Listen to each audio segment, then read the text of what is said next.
postmenopausal bleeding due to adenomyosis misdiagnosed as endometrial cancer arising from a polyp. This was a case of a 65-year-old multipara who presented with postmenopausal bleeding. The initial diagnosis was cervical cancer, but the report of the biopsy showed chronic cervicitis. At follow-up, the patient was still bleeding and she was found to be pale. Pelvic examination revealed vulva smeared with blood and a fleshy, friable mass protruding from the endocervix, but the ectocervix appeared grossly normal. A repeat biopsy showed Nabotian cysts, again with chronic cervicitis. I decided to do a gel sonovaginography as this is one of the indications.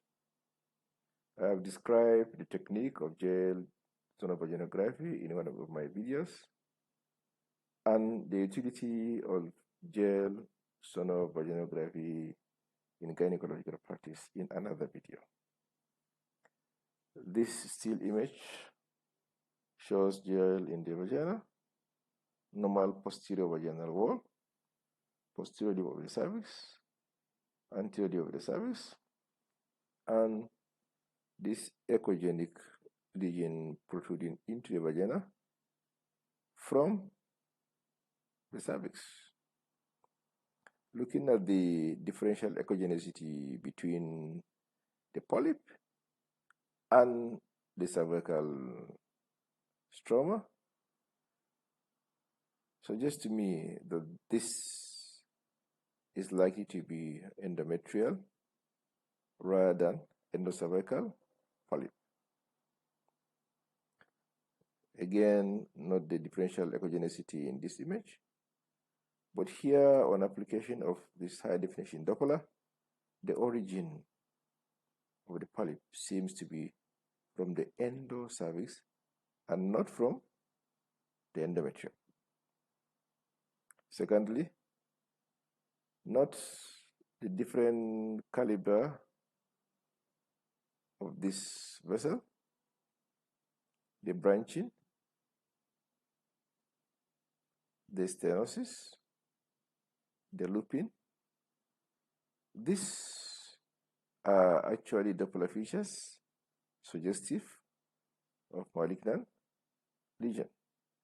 However, some studies have shown that polyps that contain these microcysts are more likely to be benign. This is the rendered image of the same case. The vagina, the mass protruding from the external os into the vagina.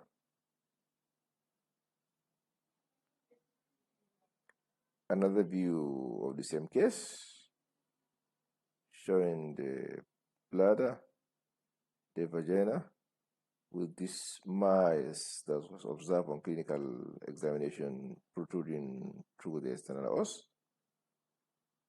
the rectum. This is the mass.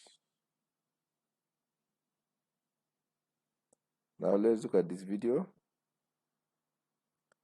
Anterior vaginal wall, posterior vaginal wall, posterior of the cervix, anterior of the cervix, polyp. Not the microcysts, which are features of benignity. Superior mode, delineating the borders better.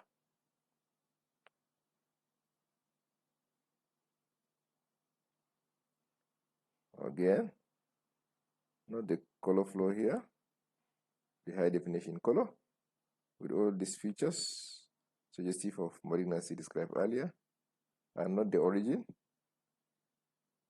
of the polyp from the endocervix, not from the endometrium, based on Doppler imaging. She had surgery, and the findings were that of a bulky, globular, and soft uterus. The right adnexa was friable, thus strengthening my suspicion of endometrial cancer. But on bisecting the uterus, I observed certain findings that I had not picked on ultrasound scan. Not these myometrial cysts, the smaller ones here, and some here.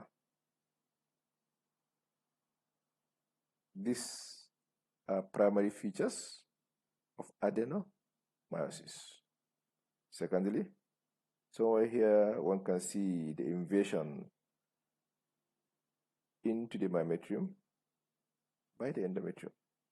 This looks to me like what we see on ultrasound scan as echogenic subendometrial line and bud. Thirdly, we can see irregular junctional zone here, which is a secondary feature of adenomyosis. And here we can see interrupted junctional zone, which is a feature also of our secondary feature of adenomyosis.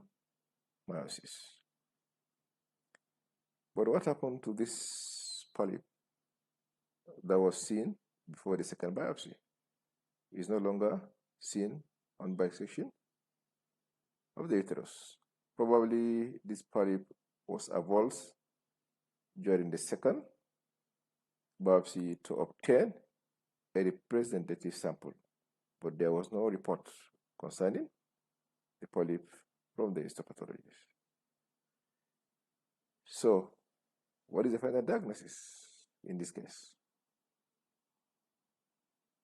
Senile cystic atrophy with adenomyosis. And therefore, the learning point is that if clinical features are incongruous with histopathology, always reassess the patient and discuss with the histopathologist. Thank you.